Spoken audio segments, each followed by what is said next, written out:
We all have secrets. What is yours? Silent Secrets Audio. Confess in the comments. I smiled when they handed me the award.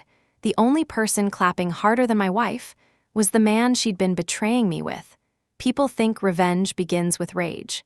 Mine began with a spreadsheet. For 12 years, I built a construction company from a rented pickup truck and a folding table in my garage. Long days turned into bigger contracts turned into real offices, and somehow the broke kid who couldn't afford work boots ended up employing almost 80 people across Colorado. Everyone knew my business partner, Eric. They called us brothers. We finished each other's sentences in meetings. We coached each other's kids' baseball teams. If one of us signed a deal, the other bought dinner. Then there was my wife, Lauren. She handled our charitable foundation and every public event. People loved us as a couple because we looked effortless. She laughed at my terrible jokes. I remembered her coffee order every morning. We were the kind of marriage people pointed to and quietly envied. At least, that's what they thought. The first crack wasn't lipstick on a collar or a suspicious text. It was a missing ladder. One of our site supervisors complained that expensive equipment kept disappearing from projects. Not enough to trigger insurance alarms, just enough to slowly bleed money. A ladder, a generator, boxes of copper wire, power tools, death by 1,000 receipts.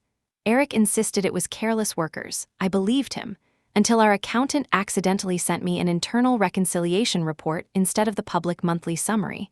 3 vendors I'd never approved, invoices with nearly identical wording. Payments always authorized when Eric happened to be traveling. The numbers were small enough to hide inside million-dollar budgets. But together, they were nearly $400,000. I didn't accuse anyone. Instead, I started listening. I stopped talking in meetings. People reveal amazing things when they think you've become distracted. I installed GPS trackers on company equipment. Not hidden cameras, not spyware. Just trackers on assets we legally owned. Within 2 weeks, equipment marked for active job sites kept spending nights at a warehouse 20 miles away. A warehouse leased under an LLC. The registered agent wasn't Eric. It was Lauren. I remember staring at that document while sitting in my truck outside a hardware store. The receipt printer inside kept chirping. Shopping carts rattled across the parking lot. Somewhere, a child was laughing. My entire life collapsed without making a sound. I wanted to storm into the warehouse. Instead, I drove home. Lauren asked how my day had gone.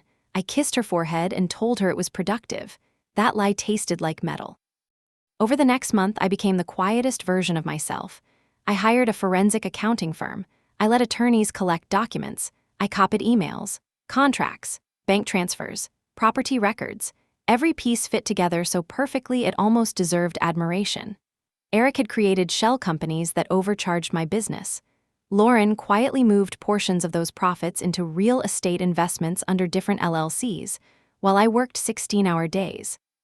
They were building a future without me. The affair wasn't the worst part. The planning was every anniversary dinner, every family vacation, every speech about loyalty, every promise to grow old together. They already knew how my story was supposed to end. Poor, embarrassed, alone, the attorneys asked if I wanted immediate action. I said no, not yet, because one event remained on the calendar, our company's annual charity gala. 500 guests, clients, bankers, local reporters. Industry leaders. Lauren organized every detail. Eric would receive an award for community leadership. Perfect. The week before the gala, I quietly finalized everything.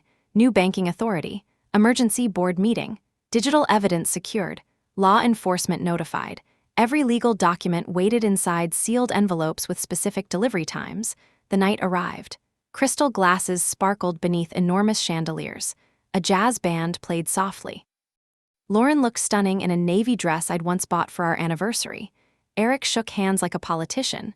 When my turn came to speak, everyone expected another inspirational story about hard work. Instead, I thanked every employee who had built the company with honesty. Then I invited Eric onto the stage. He smiled. Lauren smiled. The audience applauded. I handed him the framed award. Then I leaned toward the microphone. I almost dedicated this award to loyalty, I said. But that would have been awkward. People laughed. Eric laughed too. Then I continued.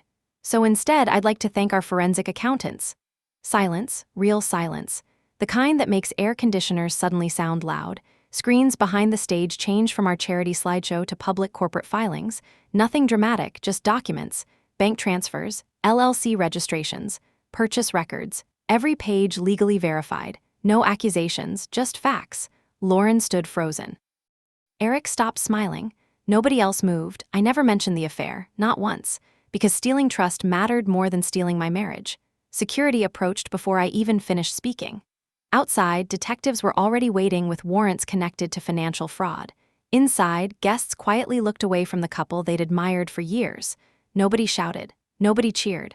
Justice doesn't always arrive with fireworks. Sometimes it walks in carrying paperwork. The divorce took another year. Lawsuits took longer. I recovered less money than people imagine. Some losses never return. Not cash, not friendships, not the version of yourself that believed loyalty could never be rehearsed. Today the company is smaller, healthier, profitable. Most of our original employees stayed. Sometimes new clients ask why there aren't any photos of my former partner or my ex-wife hanging in the office anymore. I simply tell them the building was renovated, because that's the strange thing about betrayal. It convinces you your entire foundation has been destroyed. Then one ordinary morning, you realize something unexpected. They didn't steal the life you built. They only removed the people who were never helping build it in the first place.